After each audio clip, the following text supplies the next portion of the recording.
AJ Anthony Joshua! Aren't many fighters not named Canelo Alvarez that can pack 70,000 in the house, but this is par for the course for Anthony Joshua. Yes, sir.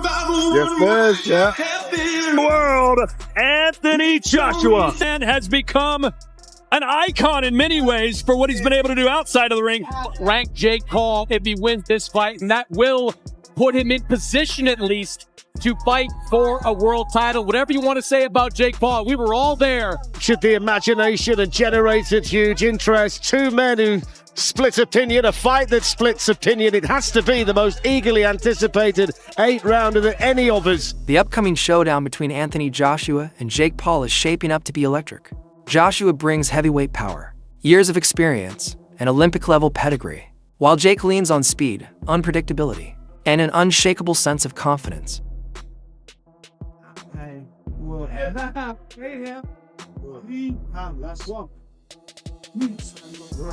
It's all right, though. Yeah, I know.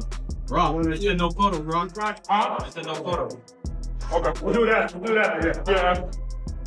Yeah.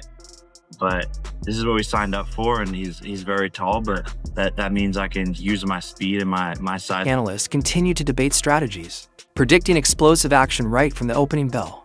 Both fighters appear to be in top physical condition, turning this matchup into one of the most intriguing events on the boxing calendar.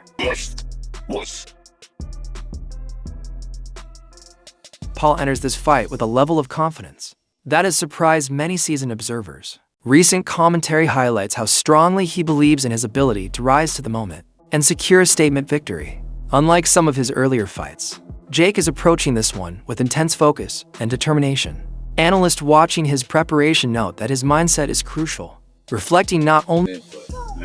He's very big. I'm here to shock the world, inspire the next generation. We're in the Heat arena. I'm a big Heat fan. Miami's on fire. This is my first pro fight, was in Miami against Gibb. I'm bringing that same energy. BJ Flores, a respected analyst and former professional boxer, offers a more cautious viewpoint.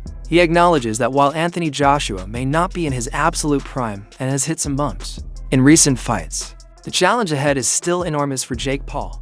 Flores points to Joshua's size, experience, and refined skill set as major obstacles. Losing to Andy Garcia, I don't think that means you're punchy.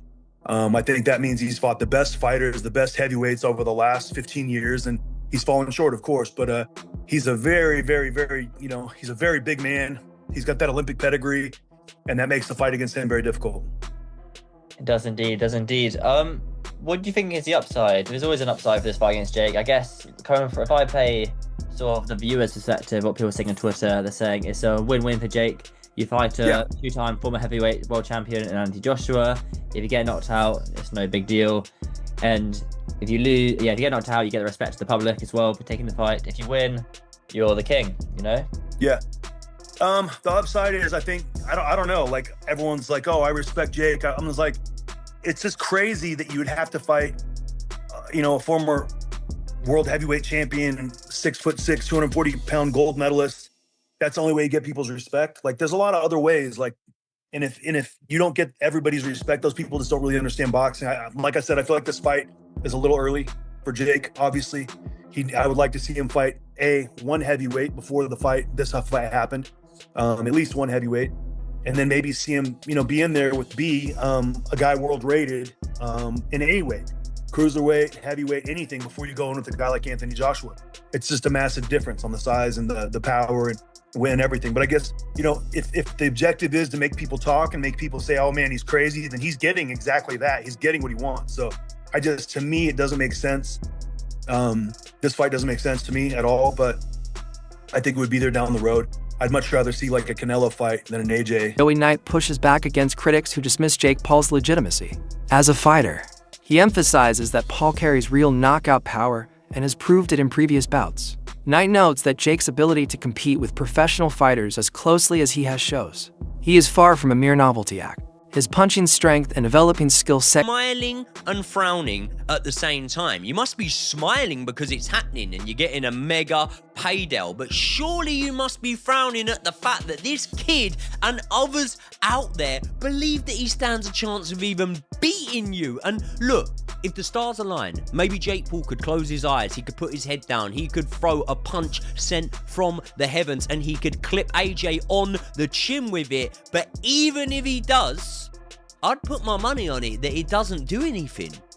I don't think it does anything to Anthony Joshua, even if Jake Paul does manage to clip him, because Joshua's never been hard to hit anyway. But the difference between getting hit by a Jake Paul and getting hit by a Daniel Dubois is monumental. And even that is an understatement. And the difference for Jake Paul in getting hit by a Nate Diaz compared to an Anthony Joshua is ridiculous. It's ridiculous. What do you think AJ would do to Nate Diaz? What do you think AJ would do to Tommy Fury? Come to think about it, what do you think Francis Ngannou would do to Jake Paul? And look at how that went. So either way, what I'm saying here is quite simple, right? Jake's style is very, very easy for Anthony Joshua to navigate. And that is even if the skill set between the two were on par. Because although he's getting better at them, Jake still makes many, many fundamental flaws. He leans over his front foot when he jabs, and that's a problem because when you do that, you're always gonna have the... Experts analyzing this matchup consistently highlight the massive experience gap between the two. Anthony Joshua has faced some of the most dangerous heavyweights of his era, even after a 14-month break from the ring.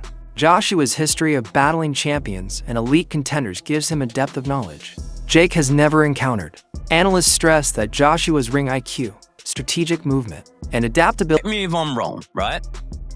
And just to clarify, I don't class Otto Wallin as a very competitive fight. Every competitive fight that AJ is in from now until the end of his career and has been in for the last few years, I believe has taken something out of him. Every time he's in a competitive fight, even when he's won, and I'm not saying taken out of him to the extent where he's no longer a good fighter, no longer can do anything, but every single one has taken one out of him. So let's say, for example, you go down the Tony Yoka route and you can sell it as the 2 Olympic gold medalists and whatever. It's a lose-lose, mate. You're expected to knock him out. If you don't, then you go the distance. I think that's going to take something out of you.